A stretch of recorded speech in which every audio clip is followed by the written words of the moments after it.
Good afternoon, everybody on the East Coast, and welcome to our friends joining from the West Coast. Good morning to you. My name is Derek Shields, and I'm the co-chair of the National Disability Mentoring Coalition. I really appreciate you joining us today. Before we get going, just want to make sure that you know who both of us are. So, Sarah, want to introduce yourself? Sure. Hi, my name is Sarah Fernandez, and I'm currently an attorney at the Equal Employment Opportunity Commission until tomorrow, and then I'm moving to the Department of Homeland Security. I'm an NDMC member as well. Thanks, and I appreciate Sarah joining me today to share with you all across the country a little bit about the background of the National Disability Mentoring Coalition. We're going to dig into some of the initiatives work that we're doing. I do a live demonstration of a toolkit we're launching today in partnership with the Department of Agriculture. And then at the end of our session, we'll highlight a white paper that we published last night and is now available to you. Before we begin, I'd also like to share my thanks with the United States Department of Agriculture, to the Office of Operations Target Center and Deanne Clayton, along with the Office of Human Resource Management, and specifically Allison Levy, the Disability Program Manager, and our third partner in this work is Roderick Mance, the USDA Mentoring Program Manager. We appreciate the support and partnership of all three that, in effect, bring you this webinar today. And so with that, we're going to get into our strategy of mentoring as a disability inclusion tactic, and we'll tie that in to the Removing Barriers webinar series here at the Target Center. So first off, about 3 years ago, a group of us sat down and talked about the mentoring landscape in the country. And through some examination and landscape analysis, we came up with three realities. Now on this slide, we have a picture of a USDA employee, Mitte, and she's demonstrating assistive technology for a District of Columbia high school student who's a wheelchair user. There's another student behind them. We have 3 points on this slide, and they're really the driving points behind why we created the Mentoring Coalition. The first one is clear. 1 in 3 youth in America grow up without a mentor. That's 1 in 3 youth with or without a disability that does not have a mentor, a positive role model outside of the family that's providing a sounding board. So we identified that as an opportunity. The research also shows that when we explore that further, youth with disabilities and other marginalized populations are more at risk than the 1 in 3. So we know that there's an opportunity to impact lives. In the second bullet, we know that there's low employment expectations upon our youth and young adults with disabilities. Evidence-based research indicates that unless there's a mentor or a positive influencer coming into the family, that the outcomes could be realized into education, but then the forecast for transition into employment and career is not communicated at a young age. So that was the second area that we looked at in the coalition addressing. And then the third area at times may not even be addressed, but here in DC and across the federal landscape, it was a story that we've heard time and time again over the years. And it's that individuals with disabilities perhaps are able to gain employment, but then we have retention and advancement barriers and certain opportunities where we could leverage mentoring to remove those barriers. So the coalition was excited to address these 3 areas. We started out in December of 2014, about 3 years ago. And the mission of the coalition is relatively straightforward. We are here to increase the awareness, quality, and impact of mentoring for youth and adults with disabilities across the nation. And at times we engage internationally with our partners across the seas as well.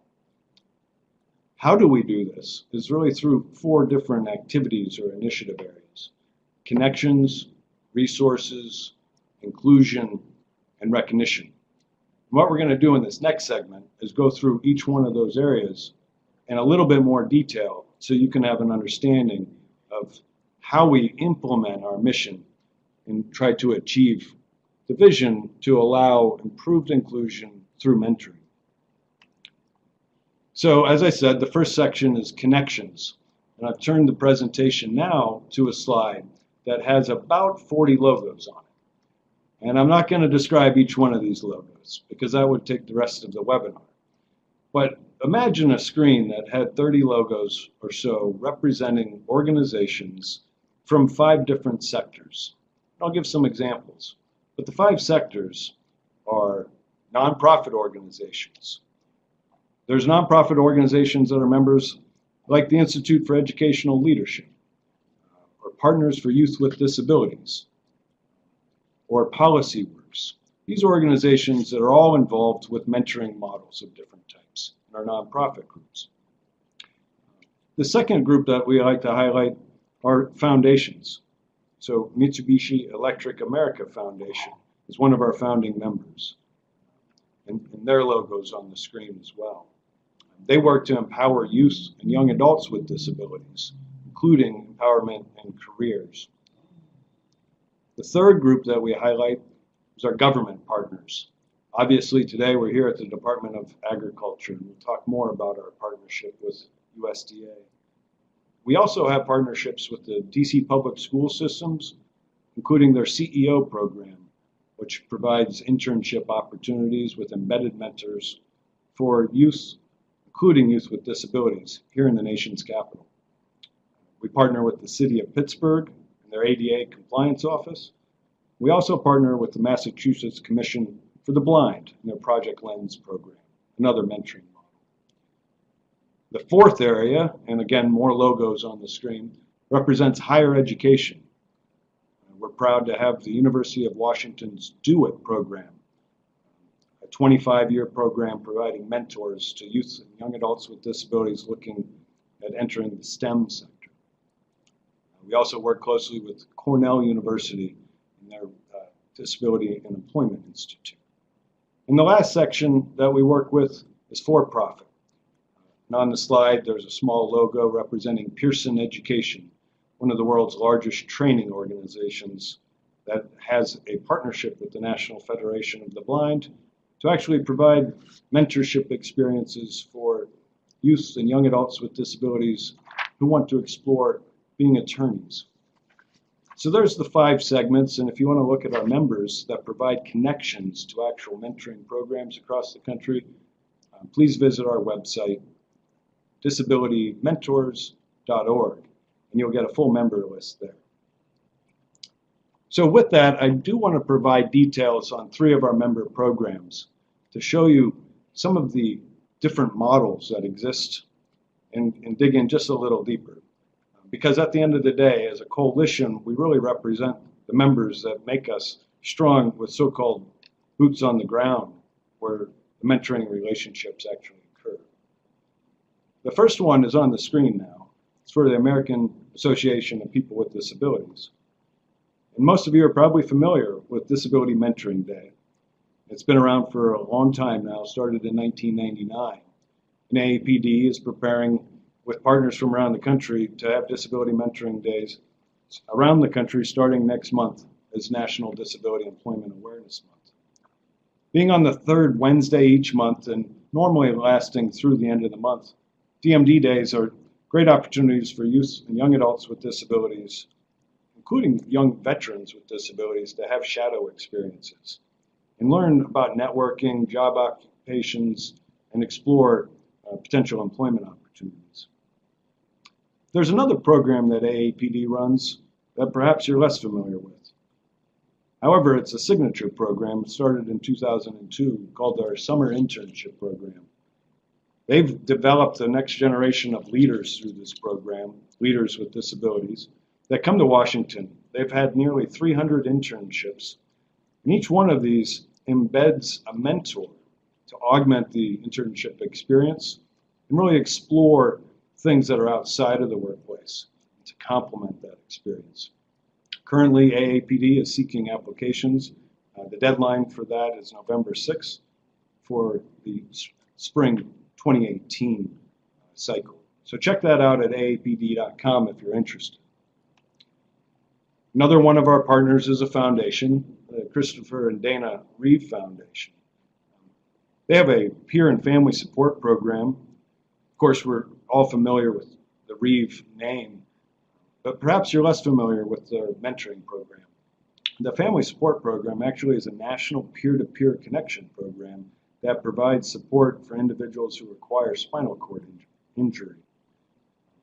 They have over 500 peer mentors in about 2/3 of the states across the country, and they have 57 certification trainings. Excuse me. With this peer group, what's one thing is I find really cool about the model is that at times they have young people living with spinal cord injuries that are the mentors to older people who've acquired injuries. And in effect, it's an intergenerational mentoring, peer-to-peer model. You can learn more about their mentoring program at christopherreeve.org and look under the Peer and Family Support Program.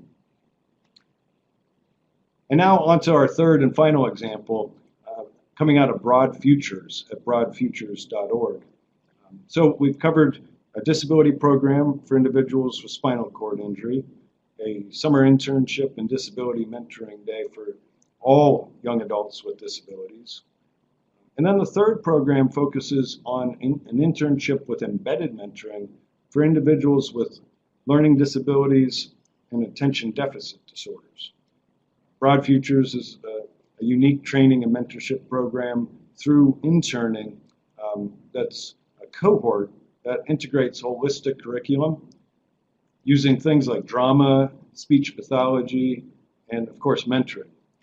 The unique approach has now engaged over 15 employers in the DC area and served 34 interns since its creation. Many of those interns are actually offered full-time positions as well. So there are 3 resources that are examples of our members' mentoring programs that we invite you to learn more about and to learn more about their online resources as well. So remember I said there's 4 areas that we work in. We have Connections, that's a professional peer network for mentoring professionals and practitioners to join to find support and sharing best practices. Then we have the resources themselves, which is a platform of mentoring programs around the country. And then the third area we get into is working with the mentoring community itself on improving inclusive practices. We do that, and then NDMC does that through participating with Mentor, the National Mentoring Partnership. You can learn more about Mentor at mentoring.org. This organization is really a fascinating group of state affiliates that provide resources to their community-based and school-based programs, mentoring programs, to address what they've labeled the mentoring gap. And so if you go to mentoring.org, you can find some resources there, including this paper that is called The Mentoring Effect, which identifies that 1 in 3 youth in the country grow up without a mentor.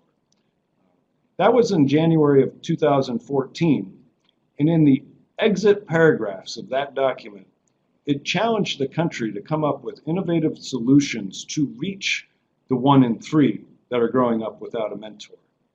So that was January of 2014, which was the identical time that we started conversations to form this coalition to develop innovative solutions for youth, young adults, and adults with disabilities to find opportunities through mentoring. So in that partnership, we've learned from Mentor about state mentoring partnerships, about a quality system for ensuring meeting standards in operating mentoring programs. They also offer an online mentoring connector. You can go to mentoring.org and actually put in your location by zip code and the type of mentor, including a mentor for a youth with disability, and find a practitioner in your community that offers that program. They work closely with the Department of Justice, the National Mentoring Resource Center, that supports mentoring programs at no cost. So you can visit their website by finding it through mentoring.org.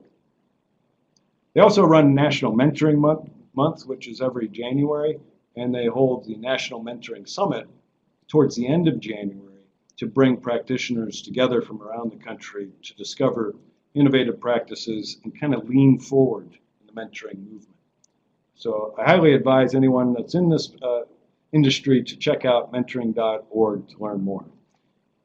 So you've heard a lot from me now on the first three areas or activities that the coalition focuses on. Now I'm going to turn it over to Sarah to talk about our fourth, which is our recognition program. Sarah? Sure. Thank you, Derek. So as Derek said, the fourth activity and the fourth area that NDMC works in is recognition, and they do this through the Susan M. Daniels Disability Mentoring Hall of Fame. So Susan M. Daniels was one of the disability community's most admired leaders, and her passion was to connect young people with mentoring and to help them develop their careers. And unfortunately, I never had the opportunity to meet Ms. Daniels, but her spirit continues to live on every day. I hear about her anytime I'm in any area with the disability community. So the Susan M. Daniels Disability Mentoring Hall of Fame was created in 2015, and the inaugural class of mentors was inducted in September of 2015. So that year, 25 leaders and mentors were inducted, and that was in celebration of the 25th anniversary of the ADA. Each year, there's an open area for public nominations, and anyone can nominate any wonderful mentor in the disability community that you have had. And the link to the Hall of Fame is actually on the slide, www.pyd.org/hall-of-fame.php. This year, in the third year of the Hall of Fame, there were 24 inducted individuals and 4 programs that were inducted. And so I thought I would just kind of highlight a couple of the people that were inducted. So this year, Talila Lewis, or TL Lewis, Talila runs the Helping Educate to Advance the Rights of the Deaf, or HEARD. TL works primarily in the criminal justice system and helping inmates and people in jail and involved with the criminal justice system who are deaf. And that TL's organization is one of the only organizations that engages in this work. And a little tidbit is TL and I both got inducted into the Maryland Bar on the same day in this year. So that was really awesome. Another wonderful person and mentor is Leah Katz Hernandez. Leah was the ROTUS, or the receptionist of the United States for the Obama administration, and has done a lot of work around deaf and hard of hearing individuals and the disability community, keeping them very engaged in the administration and helping to increase the rights of people with disabilities. Another person who is very near and dear to my heart, Curtis Richards, he works at the Institute for Educational Leadership. Derek had spoken about him a few minutes ago. Curtis was, I've been in DC about 3 years, and when I met him, he's and still is a very important person in my life, and has mentored me and helped me with career advice and just life advice, and it has been really great. Derek, do you want to talk about, so on the next slide, the next slide, the 2015 to 2017 recognition ceremonies, there are various pictures from all the ceremonies of the inductees over the past 3 years. And Derek, did you want to talk about Oli Cantos? Absolutely. Yeah, thanks. So there's 24 individuals that were nominated and honored this year in the Hall of Fame, and 4 programs. And if you want to read more about these, we recommend that you visit disabilitymentors.org and visit the Hall of Fame under the advocacy area of that section. You could also look back at our 2015 and 2016 classes. So these pictures represent some unique stories from all across the country of people and programs that are doing exceptional things. Last month, we had the opportunity to induct in person at the United States Department of Education, Oli Cantos. Oli, originally out of California, has been in the Washington, D.C. area for a long time. I have a picture on the screen that has Oli, who's a blind gentleman, holding a white cane and a Hall of Fame certificate. This was at, obviously, our celebration and induction ceremony. Oli not only is a civil servant here in Washington at the Department of Education, but he's also what I call an Uber mentor. He was mentoring blind triplets, and they have since been adopted by Ole, and they now call him Dad. And Ole's one son, Leo, nominated Ole. And you could read more about Ole's career and his role in raising these kids on the Hall of Fame page. In the picture, it's myself with Ole and sons, along with Raina Alward, my co-chair at the coalition, and our partner from the Department of Education, Jacqueline Zimmerman. So that's the fourth area. I'm just going to pause right now because we've gone through our activities. And before we move into the next segment, I know Paul Lloyd here at the Target Center forwarded a question that came in online. So we do encourage you to submit questions in the chat box. Although this might seem formal, we would love to get as much engagement as possible. The question was, how do we define young people? That's loosely what I think the question was.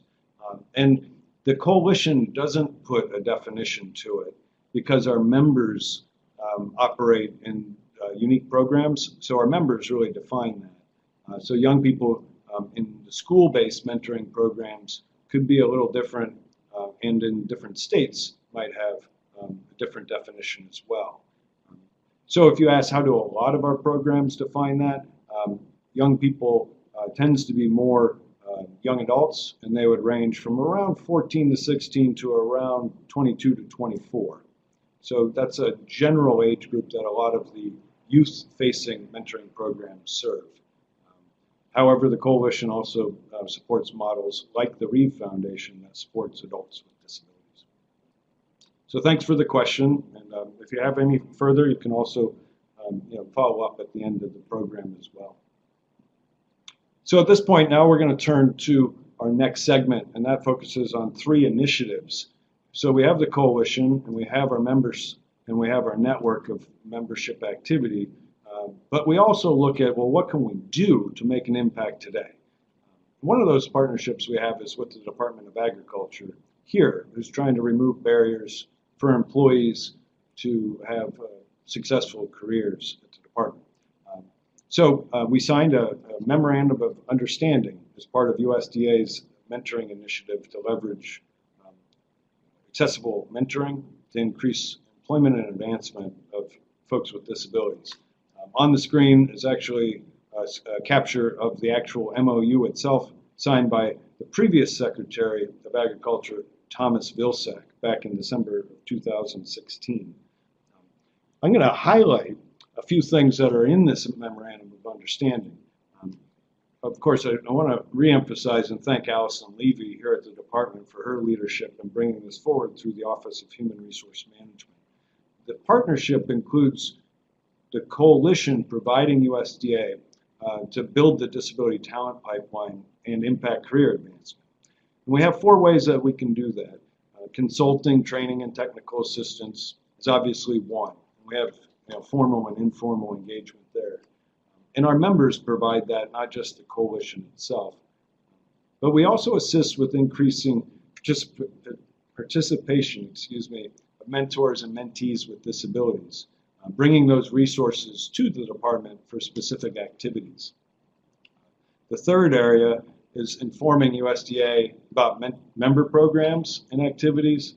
And the fourth, of course, is education for the USDA environment regarding mentoring as a disability inclusion strategy.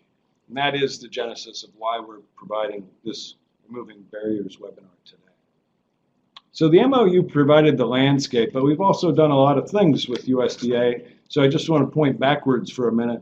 It was a year ago yesterday that the Disability Employment Program had a National Disability Employment Month activity, and we hosted from EEOC, Commissioner Kai Feldblum, from over at ODEP, Jennifer Sheehy, and we had, getting her name, from the Office of Personnel Management. Zena Such. Zena Such, Dr. Such was here as well. And they complimented some of the dignitaries from the leadership team at the department. And so there's a picture of that group. We also had a flash mentoring event that day, and at that luncheon held a Hall of Fame recognition ceremony. So the pictures on the screen recall that launch program to move forward with the activities. And since then, we've pointed the partnership at the new Section 501 regulations. Remember, it could be a pipeline to bring people in through mentorship, like Disability Mentoring Day, or like a partnership with a community-based mentoring program. However, it's also a great advancement and retention strategy. And since I have somebody here on her second to last day with the EEOC, I figured it would be wise to have Sarah speak to the advancement and retention segment of the 501 reg. Sarah? Sure. So EEOC, the Equal Employment Opportunity Commission, has been working on an updated Section 501 regulation for the Rehabilitation Act for several years now. But this past year, I don't remember exactly which month it was passed, but no, it was right before the end of the Obama administration. So it was a great way to end the Obama administration. Section 501 was passed, and Section 501 overall it talks about the employment of people with disabilities within the federal sector. And one section of it talks about how to improve retention and advancement for federal employees with disabilities. So the final rule requires agencies to have sufficient opportunities for employees with disabilities to advance within an agency, and one of such activities could be specialized training and mentoring programs or career development programs, and also strong enforcement against disability-based harassment. There's also requirements for agencies to improve their reasonable accommodation programs and increase accessibility within the agency. So the disability community, in past reports, we learned that a lot of employees with disabilities leave. They're not retained, and they stay in lower GS level positions. So it shows how much importance mentoring and career development programs have for the disability communities, so people with disabilities can get into the SES, the Senior Executive Service, right? That's what SES stands for. Yeah, and to be happy in their jobs, and it would be a great way for agencies to increase that through partnering with NDMC and increasing their mentoring programs. Thank you, Sarah. Appreciate that. And of course, when we at the Coalition had the opportunity we submitted public comments in the rulemaking process around leveraging mentoring as an inclusion strategy, and we were thrilled when the final regs came out and it included mentoring programs as a strategy to remove the barriers to advancement and, of course, support retention so we could get innovative ideas moving up the leadership chain. What we're going to do now is turn our attention to a tool that we're launching today, the Disability Mentoring Toolkit. So on the screen we have a slide now that's a screen capture of the home page, and then a highlight window of the menu itself, which is the Mentoring Toolkit table of contents. This is available at the website www.targetcenter.dm, as in Derek Mary, .usda.gov/mentoring. But at this point, we're going to turn to the demonstration phase of the webinar, so we could do a live review of what's inside the toolkit. To make that happen, we're just going to have to shift seats. So maybe Sarah will tell a joke or something in the meantime. I'm not very funny. Just kidding. So, what do we do? You want me to come over here? Yeah. I'll have you come right here and you can go right through it. It's already sharing it. So. Okay. Give Sarah a break. Hi, I'm back. So it's my understanding that we have a split screen capability, so you should be able to see me and you should be able to see the live demo of the toolkit and perhaps still see the PowerPoint itself. So as I said, we have a table of contents in the mentoring toolkit, and it starts out simple enough with a welcome message. So I'll select that and scroll down the slide on the welcome message. USDA and NDMC logos are there. And here we just have a background on really the message that you just heard. Why USDA? partners with NDMC to leverage mentoring as a disability inclusion strategy. And then you have the points of contact in the partnership. I've mentioned these folks already, but you have the disability program manager, you have the mentoring program manager, and then you have the target center team. And it's great that the Department of Agriculture has looked to bring these different functional programs together to address inclusion of people with disabilities in mentoring. So after the welcome message, then we'll go into the first segment here, mentoring as an inclusion strategy. On this, we have an overview of our achievements so far. There's a picture of the Office of Human Resource Management leadership team. Allison Levy standing in the back with Marcia Wiggins.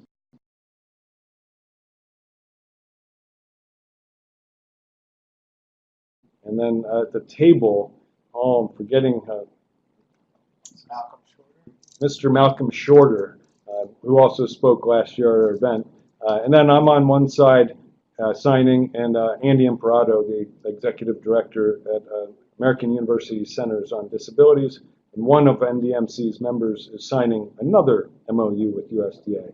So we have an achievements list, and then below we have details on leveraging Section 501 as the new regulations to address some of the challenges through mentoring, as Sarah just said. And if you want to look at the actual MOU itself, the document's there at the bottom, and you could consider that approach at your agency as well.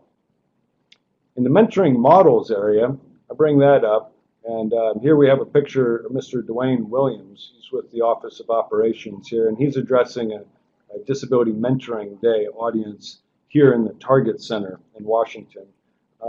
Talks about different models here. And so I'm going down the screen, and it's paragraph after paragraph with descriptions of mentoring models: one-to-one, group, peer, flash, situational. And there's about 20 different types of models. And towards the end, they look at blended mentoring, which brings in a variety and supplements, perhaps a one-to-one match with an e-mentoring program. You'll notice no M word included. It's interesting. Often we ask organizations, do you practice mentoring or have a mentoring program? And they'll say no. And then they'll describe what they call a counseling program that brings together an experienced person with a less experienced person to assist them in addressing some of the challenges of designing personal vision and a roadmap forward. And we identify that as mentorship. And so we include programs where no M word is included, things like sponsorship. Best Buddies, as you know, perhaps know, it's one of the world's largest match programs. They label that as a friendship program. So there's a variety of programs that are out there, and we identify all those. And then the last one is what we call natural mentoring. And sometimes no mentor program is needed if you could develop a mentoring culture, and we highly support that, where individuals create natural mentoring experiences outside of a formal program. We'll move to the next section now called Flash Mentoring in a Box. In partnering with Allison as a disability program manager here, and with Roderick Mance as the mentoring program manager, we've held Flash mentoring events, of which Sarah, Paul, and I all were in a year ago yesterday. So I should say happy anniversary to Sarah, because that's when we met. As you can tell on the screen here, it says Flash Mentoring at USDA. There's a description, and then samples and templates provided below. And then we have about 9 documents for download there. The beginning documents are samples. You'll see the word sample in the description, or if you're viewing this online, with the screen reader, you can hear the descriptions. Samples are versions that have been used by the Department of Agriculture. And then there's templates, and those are used for you to go in, download, and type right over in the Insert Here sections. There are some final examples as PDFs, but we advise that if you're interested in those programs, please access these tools and replicate or take them and make them fit into your culture at your organization. After the Flash Mentoring section, we go to the Mentoring Program section. Coming up here in this section, we have a description of the USDA Mentoring Program. There's details there. Towards the bottom of that section, it describes the purpose of it. There are also documents at the bottom of the section. Got to scroll way down to get there because it's a long page. But we have the USDA Mentor Guide, the Mentoring Coordinator Guide, the Protege Guide, and the actual mentoring agreement form itself. Here again, if your organization is looking to compare to what USDA is doing or build your program anew, this is from the USDA Mentoring Program. Mr. Mance, as the manager of the program, has challenged us to raise the participation rate in the mentoring program here by employees with disabilities as mentees in the program to the same rate as the employment rate of employees with disabilities. So the Target Center, the Disability Program Manager, and the Mentoring Program Manager are working to make that happen. To go back to the next segment, we had the USDA program. And then we also have federal agency mentoring program resources, tools provided by the Office of Personnel and Management, documents provided by the Department of Labor's Office of Disability Employment Policy, and on the EARN site at askearn.org. We also then move into the section where NDMC has all of our member program information. We call this Community Disability Mentoring Programs, and many of the organizations I described earlier are listed here. What we've done is describe them in mentoring models, so you could go through and learn about each one of these organizations. For an example, the Autistic Self-Advocacy Network runs an Autism Campus Inclusion Summer Leadership Academy. That's one I haven't mentioned yet. Then we move down. Career Opportunities for Students with Disabilities has a unique mentoring model. Easter Seals has the Thrive program for girls and younger women with disabilities. A great online community that you can check out. Easter Seals also has affiliates around the country, and we've listed several here that have leading mentoring models. Eye to Eye provides mentoring for individuals with learning disabilities. And the list continues, and what I recommend for you to do is to go online yourself and check these out yourself and to discover perhaps a program that you could partner with as either a partner to drive as a pipeline or more of a corporate social responsibility model perhaps to fuel volunteer mentors in your community through a partnership. In the next section, we'll move to inclusion tools. Only 2 sections to go. Appreciate you bearing with me here.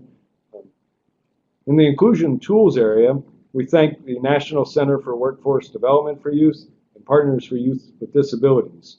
We've provided 5 best practices documents here. If you're new to this work, we highly recommend that you check out these documents. Paving the Way to Work, Guideposts for Success, Expanding Access Inclusion for Youth with Disabilities, Best Practices for Mentoring Youth with Disabilities, and a Mentoring 101 Manual. These are all great starting documents, but also go-to documents for any time that you're looking to improve access and ensure that the youth voice is involved with designing the program. In the final section of the USDA Disability Mentoring Toolkit is what we call a resource list. So if I haven't mentioned somebody that's involved with mentoring yet, this is where you would go to find those programs. You could find the link to the National Disability Mentoring Coalition, to our Hall of Fame. You can find links to Mentor, the National Mentoring Partnership, along with a link to the Mentoring Connector itself. You could also find a video on Jessica Cox, a pilot without arms, and learn her story through a video. National Mentoring Resource Center, along with the elements of effective mentoring, and the document I told you about earlier, the Mentoring Effect. I'd also like to thank EY for their support of mentoring, mainstream mentoring, but also in the disability sector. And here's a report that they were involved with mentoring at the crossroads of education, business, and community. So there's a lot of resources there that you could use to reach out to. If you want to reach out to the Disability Mentoring Coalition, you're welcome to do that as well. So we're thrilled to be able to launch the Toolkit today. And again, look forward to receiving your feedback. And please know that it will be a tool that will grow as new resources become available. So now we're going to switch back. See you in a little bit.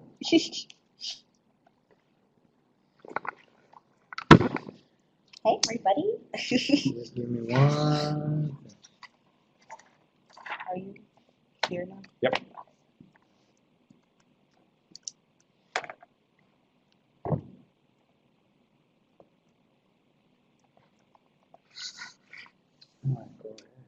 We're good? Yeah. Okay. So now we're back to the deck, and so I mentioned we had 3 initiatives. We mentioned the USDA partnership. Now we move on to another partnership. The Mentoring Coalition is part of the leadership team at Lights Camera Access, an initiative that works with industry and the disability community and the academic and foundation world to support current and next generation media professionals. And this project is fascinating. I've been partnered with it for a little over a year. And I work with Terry Hartman Squire. The project has 3 initiatives to increase disability employment in front of and behind the camera, to improve disability portrayals and change the disability media narrative, and third, enhances accessible media through things like captioning and accessible media, and perhaps access to the arts as well. So those 3 objectives are fulfilled with many different partners in the collaborative. The Mentoring Coalition provides support in building, along with Cornell University, a media mentoring opportunity pipeline. And we also participate by attending events where there are speed networking and mentoring that occurs between individuals with disabilities trying to break into the media fields and those that are already in. So I take great pride in our work there and appreciate the partnership and look forward to continued projects there. One of the areas we have now on the screen, I think, are 2 networking event pictures. So the one up top was at the White House that Maria Town hosted us. We brought a group together for that networking event of there's a picture of about 30 individuals who hosted and participated as mentors and proteges. And then the one below that was at Gallaudet University. The president of Gallaudet, Bobby Cordano, was able to address the audience. And then we had a similar speed networking and mentoring workshop that I was able to meet many individuals that I'm still in contact with today through my networking workshop. Back in April, we went out to the CBS studio in Hollywood and had a great workshop out there. Thanks to CBS and their diversity team for focusing on disability as part of their diversity initiatives. The picture on the screen has a few actors with disabilities and our key partners, including Jimmy LeBrecht from Berkeley and Danny Woodburn from the Seinfeld show. And then there's one other individual in the picture I'd like to highlight, RJ Mitte. I just happened to be at the bar and asked RJ from Breaking Bad if he would serve me. And he was game to serve me a bottle of water and even pose for the picture. And there's RJ serving me a bottle. And we appreciate their vocal support for inclusion work in the media because it's very critical. And the whole Lights Camera Access initiative team appreciates that as well. So for the final initiative, I'm going to turn it over now to Sarah to talk about critical mentoring. Okay, so I'm going to talk about critical mentoring. So critical mentoring reimagines mentoring to shift to doing work that's participatory, emancipatory, and transformative. Basically, this means that in order to develop a true, healthy, sincere working and mentoring relationship with a youth or with any individual, you really have to come meet them where they are and understand their backgrounds, what kind of discrimination they face, what their identities are, to really be able to be effective in your mentoring. So the components of critical mentoring are the critical race theory, which basically says that you can't ignore racism. Racism is an everyday part of life. It's a part of our history as Americans. It exists, and you can't. It's an elephant in the room, and you have to address it and recognize it. Otherwise, you can't have an effective mentoring relationship. The other component, it must be youth-centered, which is kind of self-explanatory. Involve intersectionality. So like I said previously, intersectionality means that someone might not just define themselves as a person with a disability. They could be an African American individual who has a disability, who is Muslim, who grew up in overseas. All of those components make up a person's identity. So intersectionality talks about how each person's experience is different, and each of their identities will impact how they interact with others. So it's very important that mentors and mentees work together to understand all parts of that. And the last part is it's community-centered with culturally relevant data. And that kind of goes towards intersectionality as well. Just understanding where the person came from and their communities that they're involved with. If you're interested in reading more, you can find this "Y'all Got to Call That Something Else" by Tori Weiston-Surdin. Did I pronounce it correctly? Yes. And I'm actually going to read this soon. And her critical mentoring book there's a picture of it on this slide, but here's a copy of it. You can find it at disabilitymentors.gov, and it's also on NDMC's YouTube. Just a slight update on that web address. Oh, sorry. We've worked hard over the past 3 years, but we're not a federal agency. Oh, I'm a federal employee, so that's why everything's .gov for me. .com or .org. .org. .org. Yeah. Okay. Disabilitymentors.org. Right. Or you can check it out on our YouTube channel. So the National Disability Mentoring Coalition has it. It's fully captioned. And it's one of the things I think I'm most proud of over the past 3 years that we've done. And I'd like to thank Mentor, the National Mentoring Partnership, and Elizabeth Santiago, the program manager, for introducing the Disability Mentoring Coalition to Dr. Weiston-Surdin and Tori's leadership in this area. I highly recommend reading the book, Critical Mentoring. But if you don't have the time and you want a 1-hour webinar, check it out online. It's really a critical force in mentoring, thus the name Critical Mentoring. Thanks, Sarah. So the last segment that we want to talk about is the launch today of our newly published white paper. So I'm really excited.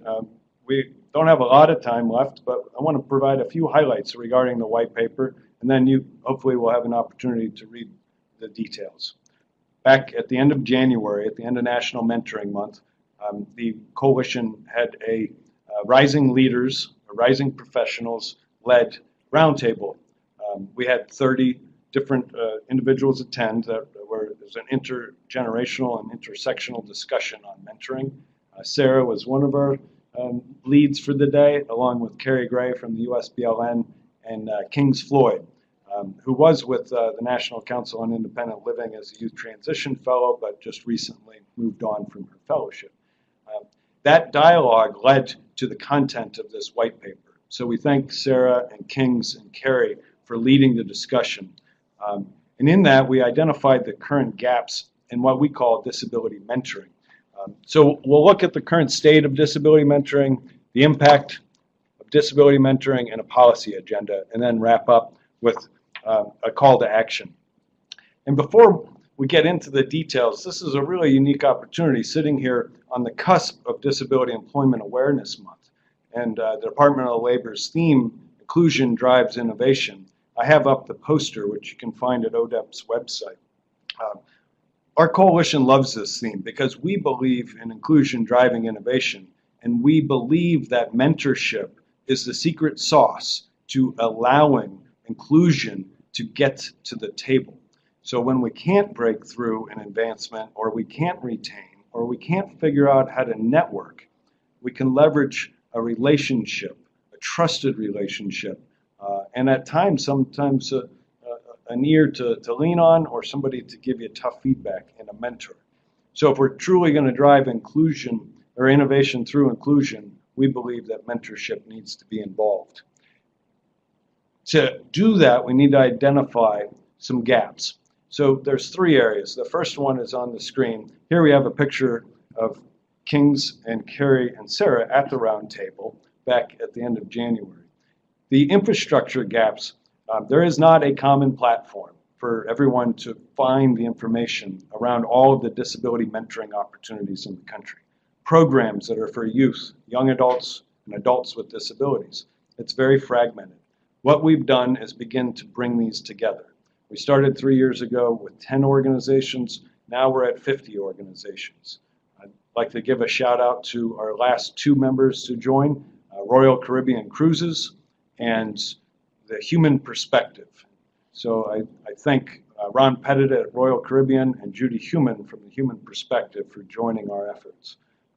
If we establish a common platform, we also need to improve accessibility and knowledge about mentoring programs. So we're creating things like the mentoring toolkit that we demonstrated today to help centralize that information to make it easier to disseminate. And an important one, we need to diversify what I call the mentor core. If we're going to have mentoring for people with disabilities, it should be mentoring for people that look and talk like those people with disabilities. It doesn't need to be me. I'm not that person. We need to find a much diversified work group for the mentor core, including young people. So that's the infrastructure.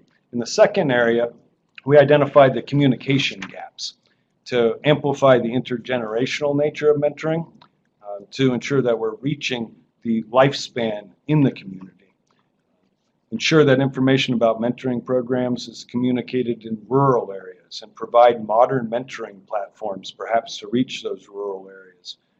We all leverage technology tools, and somehow we haven't been able to successfully leverage technology platforms to reach and maintain forums that allow for mentoring engagement. And we need to do that at the same rate as it's happening for the mainstream communities. The third area in communication is to address language barriers, and importantly, the cross-cultural understanding that needs to exist within and between communities. And that includes the deaf and hard of hearing communities, recognizing that we could have deaf and hard of hearing mentoring communities, but we also need to have deaf and disabled bridges to other communities and ensure that they're accessible conversations. And then in the fourth area, explore traditional programs versus online or modern. And I already mentioned that when I addressed access to rural, because that's one of the strategies to get to rural communities. The third area we address in the current state of mentoring is the competencies of the mentors. So what we love about our network is that we have 50 organizations of mentoring professionals. That's a cool national network. You can join that network to feel like you have support and networking. And inside of that network itself, we understand some of the shortcomings we all have. So we need to strengthen mentor training and professional support. And we emphasize that we need to communicate expectations to mentees about what the mentoring is designed for, identify the diverse roles that mentors can play, and importantly, connect that back to the critical mentoring movement, where if we don't really understand root cause and help mentors look for root cause, then we're just asking people to conform to society and not really be true to themselves. And that's not good for long-term success. Enhance skills in intergenerational and intersectional topics. We've addressed that a couple times. And obviously include critical mentoring. The last area, increased focus on mentor skills related to differences across disabilities, and importantly, non-apparent disabilities and acquiring disability later in life. So that's the current state and the gaps. Some of that's around disability community, and some of that's around the mainstream mentoring community. We identify in the white paper about 6 or 7 different impacts that disability mentoring brings. Positive influence of mentors, the power of mentors with disabilities, and of course the importance of the support of a peer mentor. There are 3 others on the screen here that identify transitioning to post-secondary education, effective mentorship programs, using at least a 6-month duration, and then career mentors for managing and assisting in career development and navigation. The final section of the paper, before we get to the calls to action, is around policy. We're really pleased and proud to deliver what we believe is the first policy agenda around disability mentoring delivered since 2006.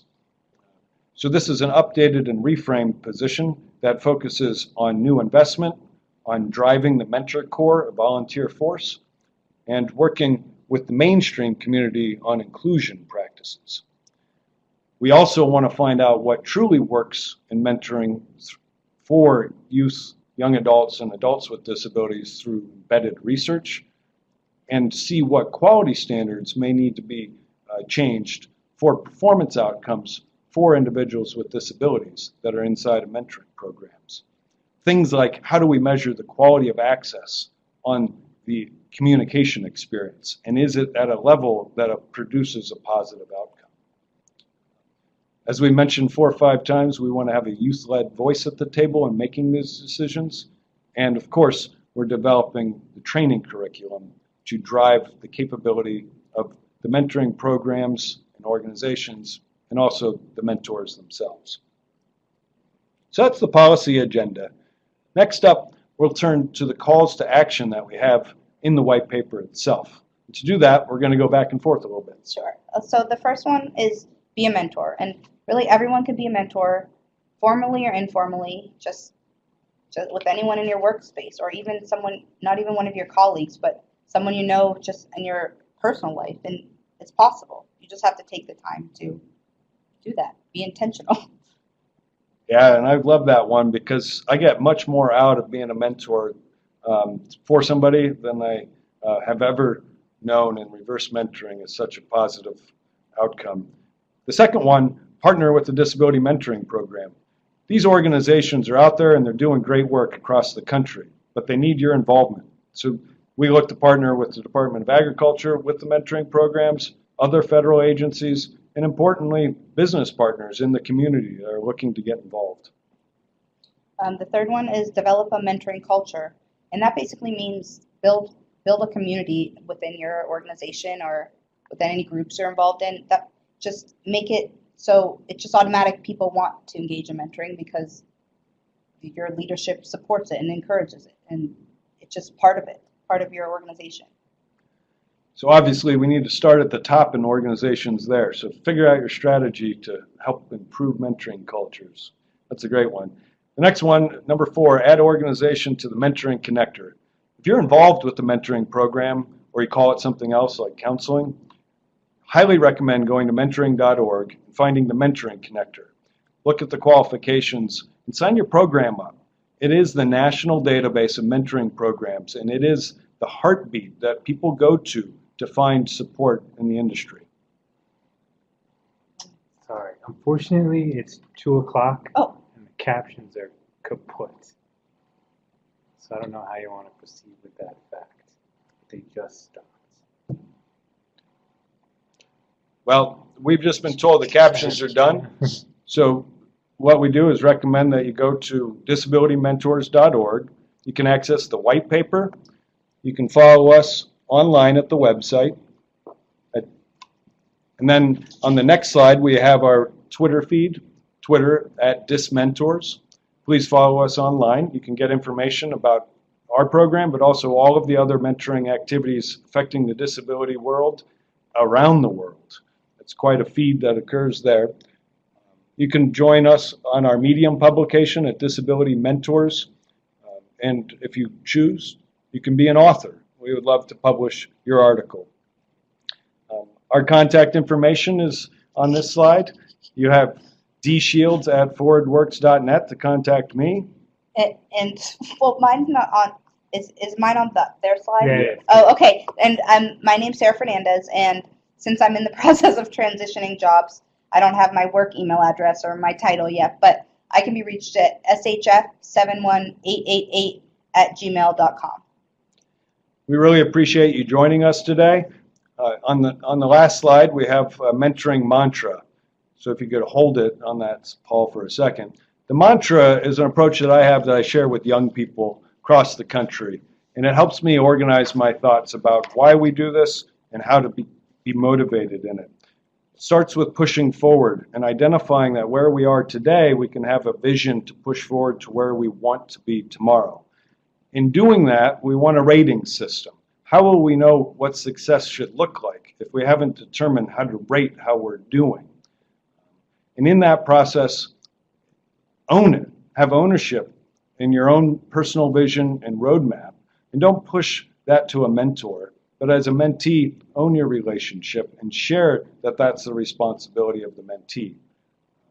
I always want to remember and recommend that we give back. Everyone could be a mentor, and this is a great way to also learn how to be a mentor. If a young person doesn't know how to ask a mentor to help them, then the best way perhaps is to register and become a mentor so they learn. Show respect for all involved. Certainly enjoy this. If we could have fun doing it, more people might actually enjoy the process.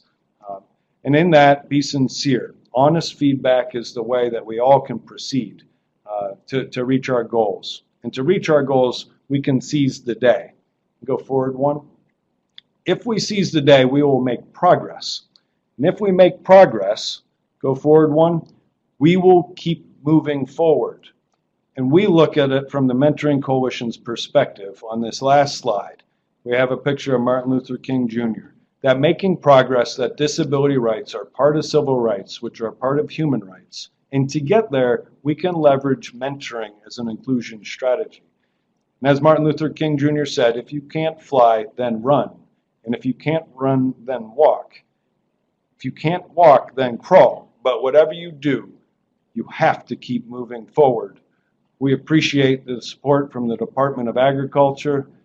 I appreciate Sarah joining me today on our second to last day at EEOC. And on behalf of our 50 member organizations at the National Disability Mentoring Coalition, we ask you to join us in keeping mentoring as an inclusion strategy moving forward so we can remove barriers in your communities, in the federal community, and in our national community. Thank you very much.